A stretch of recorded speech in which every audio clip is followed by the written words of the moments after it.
Hello friends, welcome to my channel perfect study. आज के video में हम लोग पढ़ने वाले हैं मगध राज्य के उदय के बारे में, यानी कि मगध साम्राज्य का हम लोग इस वीडियो में चर्चा करने वाले हैं। तो सबसे पहले मगध साम्राज्य में हर्यक वंश आता है, उसके बाद शिशुनाग वंश, फिर नंद वंश, इसके बाद जो है मौर्य वंश आता है। तो इसका ट्रिक है एक हसीन मशुकसा, हसीन हसीन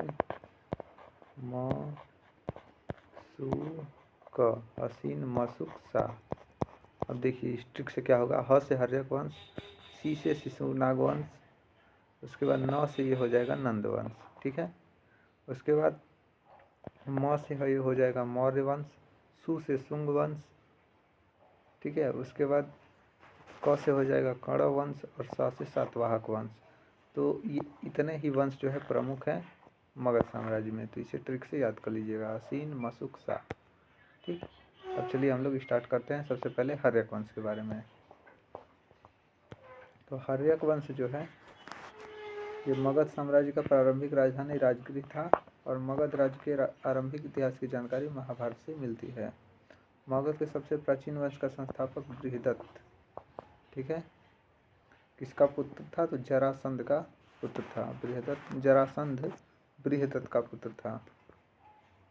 ठीक है, इसके बाद जो है आ जाता है कौन? बिंबिसार।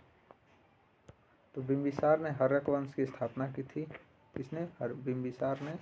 और वह 544 ईसा पूर्व में मगध की गद्दी पर बैठा था। इसे श्रेणी के नाम से भी जाना जाता है। तो पूछा जाए हर्यक वंश का संस्थापक कौन है? तो बिंबिसार। ठीक, इनकी 3 पत्नियां महाकोशला, चेलना तथा क्षेमा थी और बिंबिसार ने अंगराज ब्रह्मदत्त को हराया था। जब बिंबिसार बौद्ध धर्म का अनुयायी था और बिंबिसार ने राजगृह को अपना जो है राजधानी बनाया था। इस नगर का योजनाकार महागोविंद थे और बिंबिसार की हत्या उसके पुत्र अजातशत्रु ने 493 ईस्वी में पूर्व में किया था। 493 ईसा पूर्व में।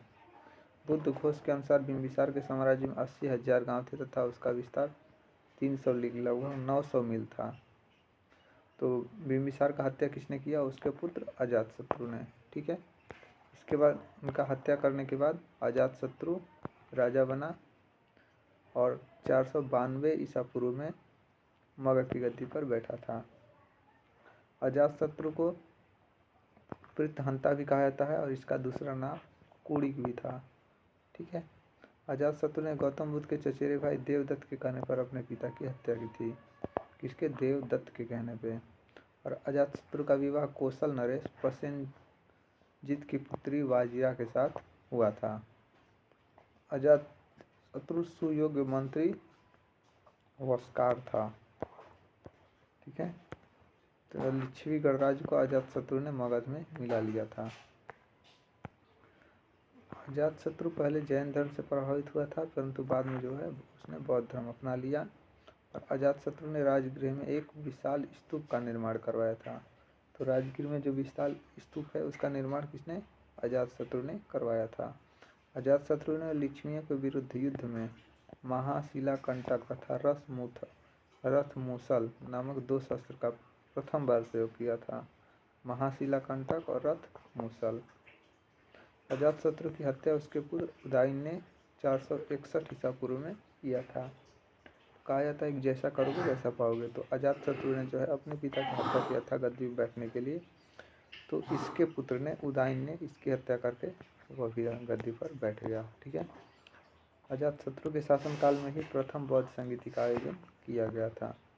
इसके बाद जो है उदयन गद्दी पर बैठता है और यह भी जैन धर्म का अनुयायी था। उदयन ने गंगा और सोन नदियों के संगम पर पाटलिपुत्र नामक नगर की स्थापना किया था और बौद्ध ग्रंथों में उदयन को पृत्रहंता कहा जाता है। लेकिन यह कौन सा है? दूसरा पृत्रहंता। पहला कौन था? तो अजातशत्रु। जैन ग्रंथों में उदयन को पृथ्भक्त भी बताया गया है। हर्यक वंश का अंतिम शासक कौन था? नागदशक। और इसी के बाद जो है हर्यक वंश समाप्त हो जाता है, मतलब प्रमुख राजा समाप्त हो जाते हैं। उसके बाद जो है शिशुनाग वंश आ जाता है। ठीक है, नागदशक की हत्या उसके अमूल्य शिशुनाग ने कर थी और शिशुनाग वंश की स्थापना कर दी। यानी कि नागदशक जो अंतिम शासक था हर्यक वंश का अंतिम शासक नागदशक, और इसकी हत्या इसके सेनापति शिशुनाग ने किया था। ठीक है, शिशुनाग ने इसका हत्या कर दिया और शिशुनाग वंश का स्थापना कर दिया था। ठीक है, तो शिशुनाग वंश का स्थापना 412 ईसा पूर्व में हुआ था और शिशुनाग ने अवंती राज्यों को मगध में मिलाया। ठीक है, किसको? अवंती को। और अजातशत्रु ने लिच्छवी को मिलाया था। शिशुनाग ने अपनी राजधानी वैशाली में बनाया था और शिशुनाग वंश का परवर्ती शासक कालाशोक था। ठीक है, कालाशोक ने अपनी राजधानी पाटलिपुत्र में बनाया और कालाशोक जो है 394 ईसा पूर्व में शासक बना और राजधानी कहाँ बना दिया? पाटलिपुत्र बना दिया। पुराणों में इसे काकवड़ भी कहा जाता है। और द्वितीय बौद्ध संगति वैशाली में जो हुआ था, जो मैंने याद करवाया था कि द्वितीय बौद्ध संगति वैशाली में हुआ था, वो जो है किसके शासनकाल में हुआ? किसके शासनकाल में? तो ये आपका कालाशोक के शासनकाल में हुआ था। प्रथम अजातशत्रु के शासनकाल में और द्वितीय जो है कालाशोक के शासनकाल में हुआ था। ठीक है, उसके बाद शिशुनाग वंश का अंतिम राजा नंदीवर्धन था, यानी कि मेन शासक कालाशोक ही आया था, उसके बाद जो है छोटे मोटे राजा आए और अंतिम पूछा है तो नंदीवर्धन था। ठीक है, लेकिन इतना भी नहीं पूछा जाता है। इसके बाद नंदीवर्धन के बाद नंद वंश का संस्थापक जो है महापदम नंद था, जो कि नाई जाति का था और महापदम नंद ने नंदीवर्धन का हत्या कर दिया। ठीक है, महापदम नंद ने एकराट, इसे एकराट कहा जाता है, सर्वक्षत्रांतक कहा जाता है, क्षत्रियों का नाश करने वाला, और द्वितीय परशुराम की उपाधि धारण की। तो इसने जो है क्षत्रियों का नाश किया था, इसलिए क्षत्रांतक, एकराट कहा जाता है। दूसरा परशुराम कहा जाता है। ठीक है, इसने कलिंग को जीता और विद्रोही कौशल राज्य का दमन किया। तो इसके ऊपर जो नंदीवर्धन आए थे उसमें नंदीवर्धन, तो नंदीवर्धन का हत्या किसने किया? तो आपका महापदम नंद ने किया और नंद वंश का स्थापना इसने कर दिया। तो नंद वंश का स्थापना किसने किया? महापदम नंद ने। ठीक है, और इसके बाद जो है नंद वंश का अंतिम शासक घनानंद आया। एक बात और बता दूं, नंद वंश जो है ये आपका पहला गैर ब्राह्मण शासक था, गैर ब्राह्मण शासक था। नंद वंश की सर्वाधिक धनी राज्य और विशाल सेना के लिए विख्यात था। सिकंदर का समकालीन शासक धनानंद था। सिकंदर का समकालीन शासक कौन था? धनानंद। नंद वंश का विनाश का कारण क्या था? चंद्रगुप्त मौर्य और चाणक्य। ठीक है, ये धनानंद ने जो है चाणक्य को अपने दरबार से बेइज्जत करके निकाल दिया था और ये चाणक्य जो है पंडित थे, तो ये अपना चोटी बांध लिए और कहे कि जब तक मैं तुम्हारे साम्राज्य का नाश नहीं कर दूंगा तब तक ये चोटी नहीं बांधूंगा। तो चाणक्य ने जो है उपाय रचा और चंद्रगुप्त मौर्य को तैयार किया और इन्हीं के द्वारा जो है इसके साम्राज्य का नाश कर दिया। ठीक है, इसके बाद जो है मौर्य वंश का स्थापना हो गया, क्योंकि चंद्रगुप्त मौर्य ने जब धनानंद को हराया तो उसके बाद इन्होंने मौर्य वंश का स्थापना कर दिया। ठीक है, लेकिन इसके बीच में जो है यूनानी आक्रमण हुए, उससे हम लोग देख लेते हैं। तो भारत पर प्रथम विदेशी आक्रमण जो है ईरान के हखमनी वंश के राजाओं ने किया था और डेरियस प्रथम को भारत पर आक्रमण करने में प्रथम सफलता मिली थी। ठीक है, कभी कभी क्वेश्चन पूछा जाता है कि अभिलेख उत्कृष्ट करने की प्रथा किसके द्वारा शुरू की गई? तो ईरानियों के द्वारा शुरू की गई थी। तो ईरानियों को आपको याद रखना है कि जो है उन्होंने ही शुरू किया था। और अशोक ने चट्टान पर अभिलेख खुदवाने की प्रथा एक मेनिड शासक से ली थी। ठीक है, इसके बाद यहाँ से तो कोई क्वेश्चन नहीं पूछा था, ये हो सकता है बकमनी शासक द्वारा द्वितीय सिकंदर ने हराया था और सिकंदर के पिता का नाम फिलिप द्वितीय था। ठीक है, सिकंदर के पिता का नाम क्या था? फिलिप द्वितीय, और उसका जन्म 356 ईसा पूर्व में हुआ था। सिकंदर के गुरु यूनानी दार्शनिक अरस्तु थे। सिकंदर के गुरु का नाम अरस्तु, सिकंदर के पिता का नाम फिलिप द्वितीय। सिकंदर के प्रिय घोड़ा का नाम बुकेफेलस था, बुकेफेलस। सिकंदर की अंतिम विजय पाटल थी। सिकंदर का प्रधान सेनापति कौन था? सेल्यूकस निकेटर था, सेल्यूकस निकेटर। सिकंदर की सेना ने व्यास नदी के आगे जाने से मना कर दिया था। किस नदी को पार कर लिया था? तो रावी नदी को। और किस नदी को पार नहीं कर सका सिकंदर की सेना? तो व्यास नदी को। जो है सिकंदर चाणक्य ने ही इसको पार करने से रोका था, अपना दिमाग बुद्धि लगा करके। ठीक है। भारत विजय अभियान के अंतर्गत सिकंदर ने 326 ईसा पूर्व में बल्ख को जीतने के बाद काबुल होता हुआ हिंदू कुश पर्वत को पार किया था। ठीक है। सिकंदर ने 2 नगर की स्थापना की थी। पहला नगर निकोया अर्थात विजयनगर, विजय प्राप्त करने के उपलक्ष्य में, तथा दूसरा नगर बुकेफेलस अपने प्रिय घोड़े के नाम पर स्थापित किया था। तो सिकंदर ने कितने शहर बसाए? 2 शहर, 2 नगर। एक निकोया जिसका अर्थ है विजयनगर, और जो है एक बुकेफेलस अपने घोड़े के नाम पर रखा था। सिकंदर स्थल मार्ग से 325 ईसा पूर्व से भारत से लौटा, और सिकंदर की मृत्यु 323 ईसा पूर्व में बेबीलोन में ज्वर यानी बुखार से हो गई। कहाँ पे? बेबीलोन में। ठीक है। इसके बाद यहाँ से कोई क्वेश्चन नहीं पूछता है। सिकंदर ने जीते हुए भारतीय क्षेत्र को प्रथम 3 प्रदेशों में गठित किया। सिकंदर भारत में कितने महीने रहा? तो 19 महीने रहा, और भारतीय प्रदेशों के सेनापति फिलिप को सौंपकर वापस लौट गया। ठीक है। सेनापति फिलिप को लौटकर वापस भारत लौट गया था। सिकंदर के आक्रमण का प्रभाव क्या क्या पड़ा?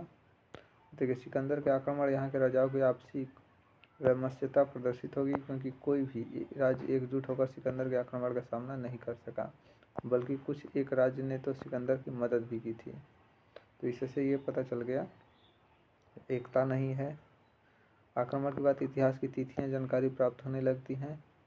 आक्रमण के पश्चात अनेक छोटे छोटे राज्यों का विलय प्रारंभ हो जाता है, और पश्चिमी भारत के कई राज्यों में यूनानी शासक की स्थापना हो जाती है। आक्रमण के बाद नए व्यापार मार्गों का पता चला, जिससे वाणिज्यिक व्यापार को बढ़ावा मिला था। तो ये सब जो है हुआ था। इसके बाद जो है यहाँ पे मौर्य वंश में मैंने बताया था, मौर्य वंश का संस्थापक चंद्रगुप्त मौर्य, किसकी सहायता से? चाणक्य की सहायता से। उसके बाद जो है बिंदुसार यानी अमित्रघात आ जाते हैं। उसके बाद राजा बनेंगे अशोक। ठीक है। इसके बाद आ जाएंगे आपका नीचे कालाशोक, ये सब हो जाएंगे। चलिए आगे देखते हैं चंद्रगुप्त मौर्य, यानी कि अब हम लोग जो है मौर्य साम्राज्य के बारे में पढ़ने वाले हैं। ठीक है। तो चंद्रगुप्त मौर्य का शासनकाल 322 ईसा पूर्व से 298 ईसा पूर्व तक रहता है। चंद्रगुप्त मौर्य ने नंद वंश के अंतिम शासक घनानंद को हराकर मौर्य वंश की स्थापना 322 ईसा पूर्व में किया था। कब किया था? 322 ईसा पूर्व में। सिकंदर के लौट जाने के बाद उनकी अकाल मृत्यु के कारण पंजाब में फैली अराजकता का चंद्रगुप्त मौर्य ने लाभ उठाया, और अपने सुयोग्य परामर्शदाता मंत्री चाणक्य की मदद से वह पंजाब का सम्राट बन बैठा। ठीक है। तो चाणक्य की सहायता से ना जो है चंद्रगुप्त मौर्य पंजाब का शासक बना। उसके बाद तक्षशिला धनुर्विद्या और वैद्य की शिक्षा के लिए पूरे विश्व में प्रसिद्ध था। चंद्रगुप्त मौर्य ने अपनी सैनिक शिक्षा यहीं से ग्रहण की थी। चंद्रगुप्त मौर्य ने सैनिक शिक्षा कहाँ से ग्रहण किया? तक्षशिला से। ठीक है। कौशल के राजा प्रसेनजीत, मगध का राजवैद्य जीवक, सुप्रसिद्ध राजनीतिकविद चाणक्य, और बौद्ध विद्वान वसुबंधु आदि यहीं से शिक्षा प्राप्त किए थे। तो तक्षशिला से जो है इतने लोग शिक्षा प्राप्त किए थे। मौर्य प्रशासन के बारे में यहाँ पे हम लोग देख लेते हैं। तो सबसे ऊंचे अधिकारी को तीर्थ कहलाते थे, और 18 तीर्थ थे जो निम्नलिखित हैं। ठीक है। प्रधानमंत्री को उस समय अमात्य कहा जाता था। प्रधानमंत्री और प्रमुख धर्माधिकारी को पुरोहित, राजस्व विभाग को समाहर्ता, कोषाध्यक्ष को सन्निधाता। ठीक है। सेना का संचालन करने वाले को नायक, इसी तरह से उद्योग धंधे के निरीक्षक को कर्मांतक, वन विभाग के प्रधान को आटविक, सीमावर्ती दुर्ग का रक्षक अंतपाल, राजमहल की देखभाल दवारिक, सम्राट का अंगरक्षक अंतर्वैशिक।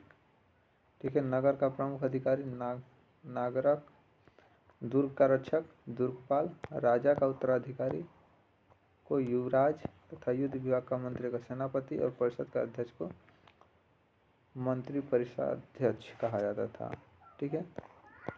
चाणक्य ने अर्थशास्त्र नामक पुस्तक लिखी जो मौर्य काल के इतिहास के जानने के लिए सबसे महत्वपूर्ण स्रोत है। तो अर्थशास्त्र पुस्तक का रचना किसने किया? चाणक्य ने।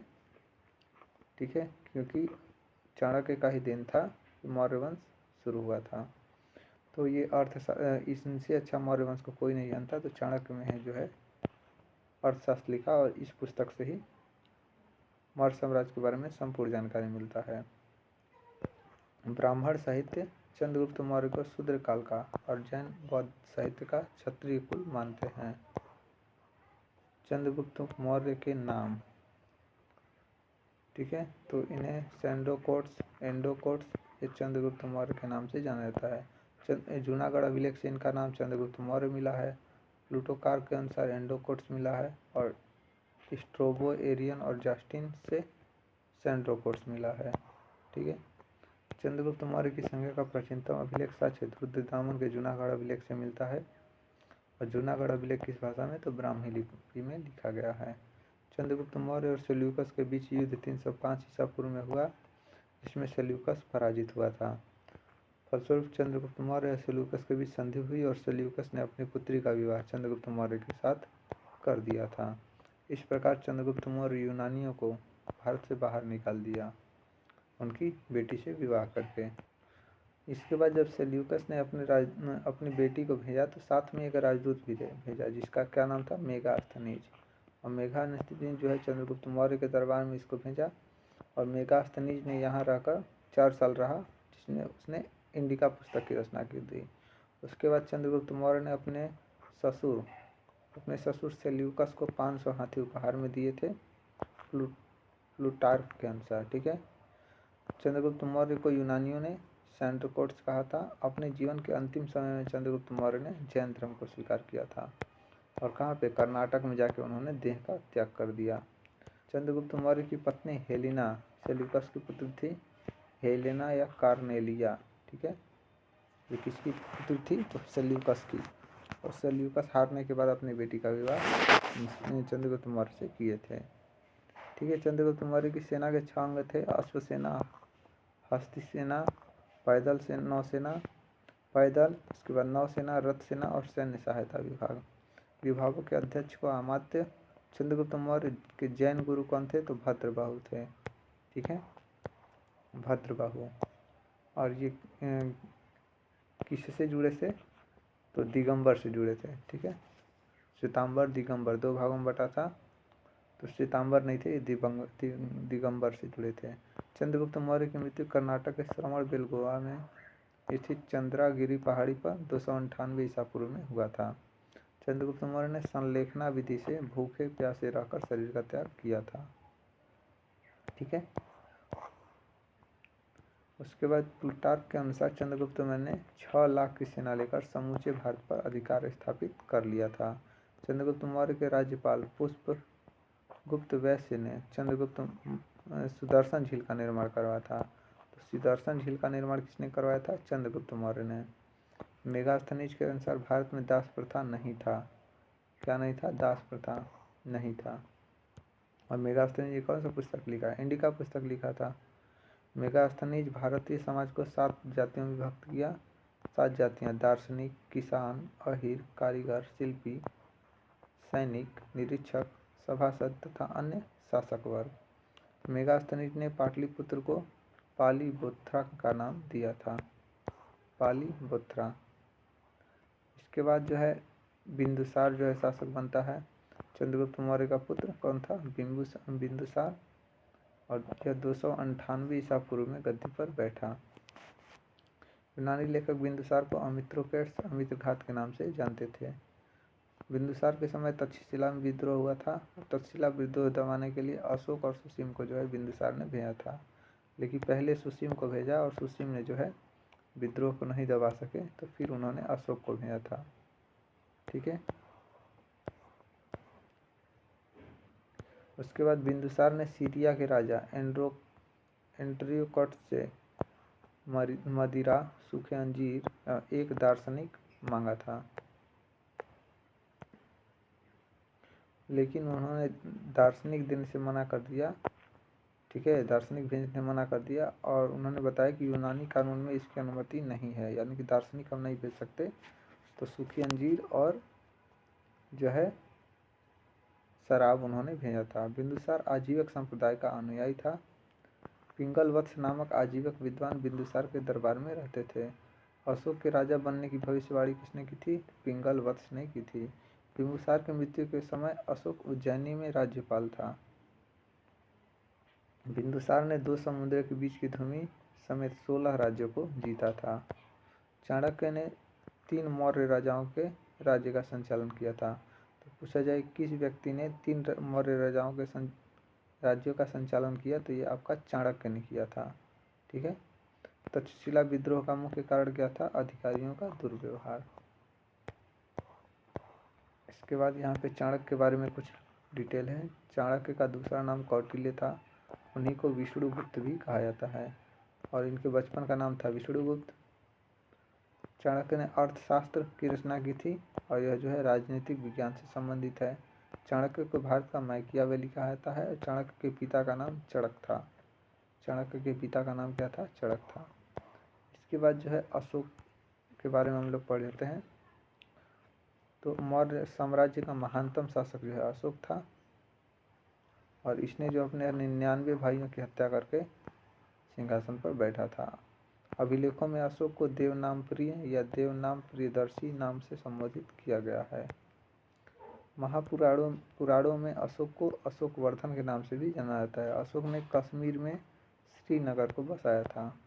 श्रीनगर किसने बसाया था? अशोक ने। अशोक के अन्य नाम मौर्य, अशोक मौर्य, गिरनार अभिलेख से। पुराण में अशोकवर्धन लिखा है। भाद्रो और शिलालेख में प्रियदर्श लिखा है। उसके बाद मास्की गुर्जरा अभिलेख में ये अशोक नाम से लिखा हुआ है। इसके बाद है अशोक के शासनकाल में 261 ईसा पूर्व में नंदराज शासक था और इसी समय जो है कलिंग का युद्ध हुआ था। अशोक के 13वें शिलालेख से ज्ञात होता है कि अशोक ने 261 ईसा पूर्व में कलिंग विजय की थी। कलिंग की राजधानी कहाँ थी? तो तोसली थी। अशोक ने नेपाल में ललितपत्तनम नगर बसाया था और अशोक चक्र धर्म चक्र का वर्णन करता है जिसमें 24 तिलियां हैं। इसे अशोक चक्र सहित चक्र इसलिए कहते हैं क्योंकि लायन कैपिटल सारनाथ सहित अशोक सम्राट द्वारा जारी अशोक के फरमानों का जिक्र उत्तीर्ण किए गए हैं। कलिंग युद्ध के बाद अशोक ने मेरी घोष त्याग कर धम्म घोष अपना लिया था। भेरी घोष त्याग कर कौन सा धम्म अपनाया? भेरी घोष त्याग कर धम्म घोष उसने अपनाया था। अशोक की कर नीति की जानकारी रूमिनन देई अभिलेख से मिलती है और बौद्ध धर्म अपनाने से पहले वह भगवान शिव का पूजा किया करता था। ठीक है। इसके बाद यहाँ पे तक्षशिला को पुराना नाम क्या था? तो उत्तरापथ, उज्जैन को अवंती राष्ट्र, तोसली को कलिंग, सुवर्णगिरि को दक्षिणापथ और पाटलिपुत्रम को प्राची के नाम से जाना जाता था। एक क्वेश्चन पूछा जाता है कि अशोक को उपगुप्त बौद्ध धर्म, अशोक को बौद्ध धर्म की शिक्षा किसने दिया? तो ये आपका उपगुप्त ने दिया था और चंद्रगुप्त मौर्य को भद्रबाहु ने। ठीक है, ये भी आपको याद रखना है। अशोक ने लुम्बिनी को धार्मिक करों से मुक्त कर दिया था। अशोक की माता का नाम क्या था? सुब्रदांगी। ठीक है, अशोक की माता सुब्रदांगी। ठीक, बाकी यहाँ से क्वेश्चन नहीं पूछे जाते हैं। मौर्यकालीन साम्राज्य है 4 प्रांतों में बटा था। और अशोक के धर्म के मुख्य सिद्धांत पढ़ लेते हैं। तो कलिंग युद्ध के भीषण रक्तपात को देखकर अशोक का हृदय कांप उठा और उसने भविष्य में अहिंसा की नीति अपनाने की ठानी थी। उसने बौद्ध धर्म से दीक्षा ली और एक नए मत का संस्थापक बन गया जो अशोक के धम्म के नाम से जाना जाता है। अशोक धम्म के प्रमुख सिद्धांत थे बड़ों का आदर करना, छोटों के प्रति उचित व्यवहार, सत्य भाषण, अहिंसा, दान, पवित्र जीवन, सत्य, शुभ कर्म तथा धार्मिक सहनशीलता उसने अपनाया था। अशोक के राज्य देश अशोक ने अपनी प्रजा के पथ प्रदर्शक और उन्हें धार्मिक सिद्धांतों से परिचित कराने के लिए चट्टान, स्तंभ और गुफा का राज्य देश खुदवाया था। अशोक के साम्राज्य के 30 विभिन्न स्थानों पर मिले हैं। शिलालेख, इसमें मनुष्य की अशोक की धार्मिक यात्रा, धर्म के नियम, अहिंसा की नीति विषय से लिखा गया है। इसमें 14 शिलालेख लिखे गए हैं। 2 लघु शिलालेख वाले राज्य देश, 2 कलिंग राज्य देश। ये 14 शिलालेख में 2 लघु शिलालेख वाले राज्य देश हैं और 2 कलिंग राज्य देश, भद्रबाहु राज्य देश। स्तंभ लेख 3 प्रकार के हैं। 7 स्तंभ राज्य देश, लघु स्तंभ राज्य देश और तराई के स्तंभ लेख। उसके बाद गुफा लेख जो गया के पास बाराबर की पहाड़ी के 3 गुफाओं के दरवाजे पर मिले हैं। गुफा लेख।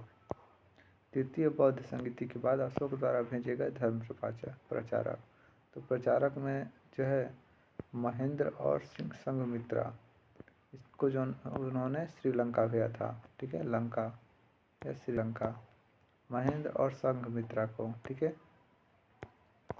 इसके बाद बाकी क्वेश्चन नहीं पूछा जाता है, आगे बढ़ते हैं हम लोग। चाणक्य द्वारा लिखित पुस्तक अर्थशास्त्र में प्रमुख अध्यक्ष, जिससे मुद्रा और टकसाल के अध्यक्ष को लक्षणाध्यक्ष, मापतौल के अध्यक्ष को पौतवाध्यक्ष, राजकीय कृषि विभाग के अध्यक्ष को सीताध्यक्ष, खानों का अध्यक्ष आकराध्यक्ष, वेश्याओं का अध्ययन गणिकाध्यक्ष, जहाजरानी विभाग का नवाध्यक्ष, बंदरगाह का अध्यक्ष पतनाध्यक्ष, धार्मिक संस्था के अध्यक्ष को देवताध्यक्ष के नाम से जाना जाता था।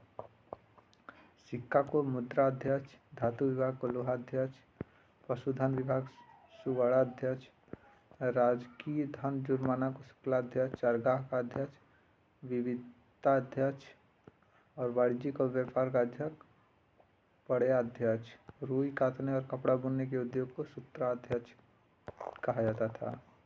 मौर्यकालीन शिलालेख कुछ इस प्रकार से हैं, आप लोग यहाँ पे देख लीजिए, यहाँ से क्वेश्चन नहीं पूछा जाता है किस भाषा में है। अशोक के स्तंभ लेख आपका प्रयाग स्तंभ लेख इलाहाबाद में है, दिल्ली टोपरा दिल्ली में है, दिल्ली मेरठ ये आपका स्तंभ ये भी दिल्ली में है, रामपुरवा चंपारण के बिहार में है, लौरिया नंदनगढ़ स्तंभ ये आपका चंपारण बिहार में, और लौरिया आर्यराज स्तंभ ये भी आपका चंपारण बिहार में स्थित है। अशोक के लेखों से संबंधित तथ्य, तो अशोक का उल्लेख मास्की, नेतुर, गुर्जरा और उदयगोमल अभिलेख में है। अशोक के अभिलेखों को 1837 ईस्वी में जेम्स प्रिंसेप ने सर्वप्रथम पढ़ा था। टोपरा और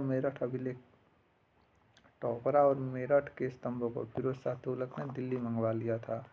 इसने फिरोज शाह तुगलक ने। उसके बाद कौशाम्बी स्तंभ को अकबर इलाहाबाद ले आया था। कौन ले आया था? अकबर, जिसे अंग्रेज ने स्तंभ लेख उत्कीर्ण करवाए थे। अशोक ने स्तंभ लेख उत्कीर्ण करवाए थे, ठीक है।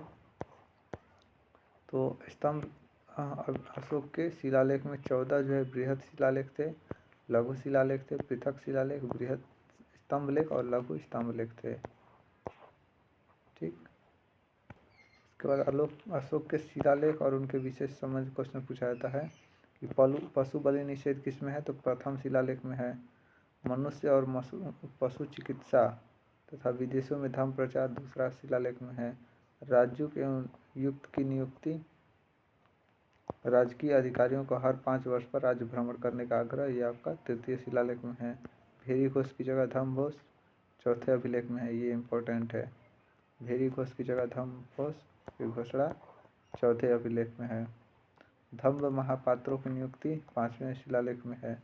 प्रशासनिक सुधार और आत्मनियंत्रण की शिक्षा 6ठे अभिलेख में। अशोक की सभी धार्मिक मतों का प्रति निष्पक्षता 7वें अभिलेख में है। बोध गया की यात्रा का उल्लेख 8वें में है। सच्ची भेंट सच्चे शिष्टाचार का उल्लेख 90 में है। उच्च अधिकारी हमेशा प्रजा के हित सोचें 10वें शिलालेख में है। उसके बाद धम्म की व्याख्या 11वें में है। धार्मिक सहिष्णुता पर जोर और स्त्री पात्रों की नियुक्ति 12वें शिलालेख में है। कलिंग युद्ध का वर्णन किसमें है? 13वें शिलालेख में। ये इम्पोर्टेंट है। उसके बाद पहले 13 शिलालेखों का पुनरावलोकन तथा जनता को धार्मिक जीवन बिताने के लिए प्रेरित किया गया है 14वें शिलालेख में। तो ये आपका 13वां, 14वां और चौथा, ये इम्पोर्टेंट है। ठीक है। अशोक के अधिकांश अभिलेख ब्राह्मी लिपि में लिखे गए हैं। सर्वाधिक अभिलेख ब्राह्मी लिपि में, और 2 बृहद शिलालेख मानहेसरा तथा शाहबाजी खरोष्टी लिपि में लिखे हैं, लेकिन सर्वाधिक ब्राह्मी में है।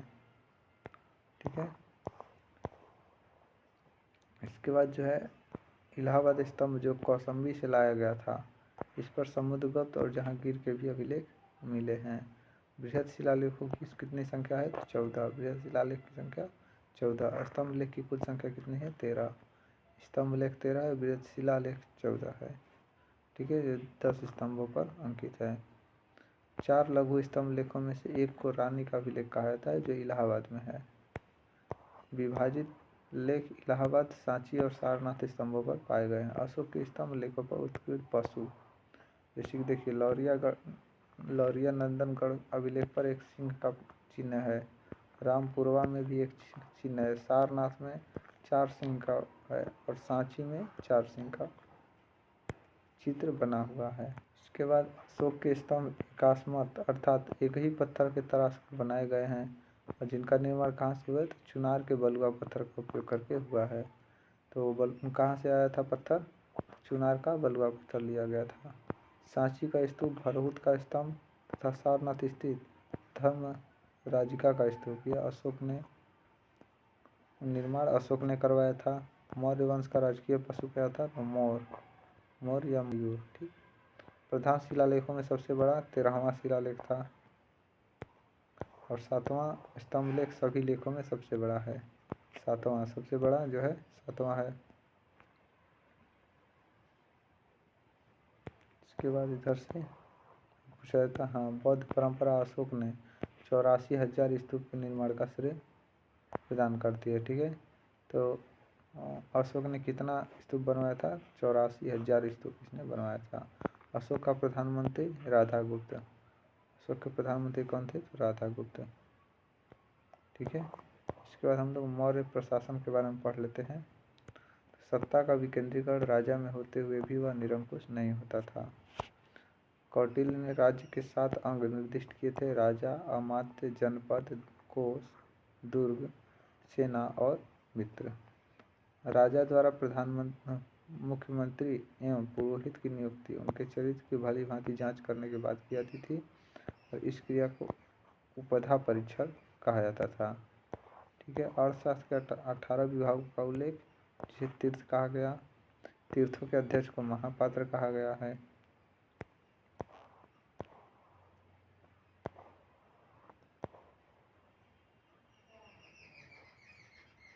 इसके बाद यहाँ से क्वेश्चन कोई नहीं बनता है। इसके बाद आ जाता है मौर्य साम्राज्य के पतन का कारण। मौर्य साम्राज्य के पतन का कारण था, तो अशोक के दुर्बल अधिकारी ब्राह्मणों द्वारा विद्रोह शुरू हो गया था। आंतरिक विद्रोह था। विशाल साम्राज्य बहुत बड़ा हो गया था। गुप्तचर विभाग का अभाव था। ठीक है। उत्तराधिकारी के निश्चित नियम का अभाव था। राज्यपालों के अत्याचार हो गए थे। विदेशी आक्रमण शुरू हो गए थे। धन का अभाव हो गया था, और सैनिक शक्ति का क्षीण हो गया था। ठीक है। और इसके साथ साथ अशोक ने जो है बौद्ध धर्म अपना लिया था।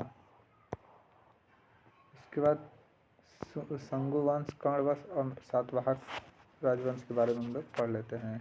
तो हसीन मशुक शाह बताया था।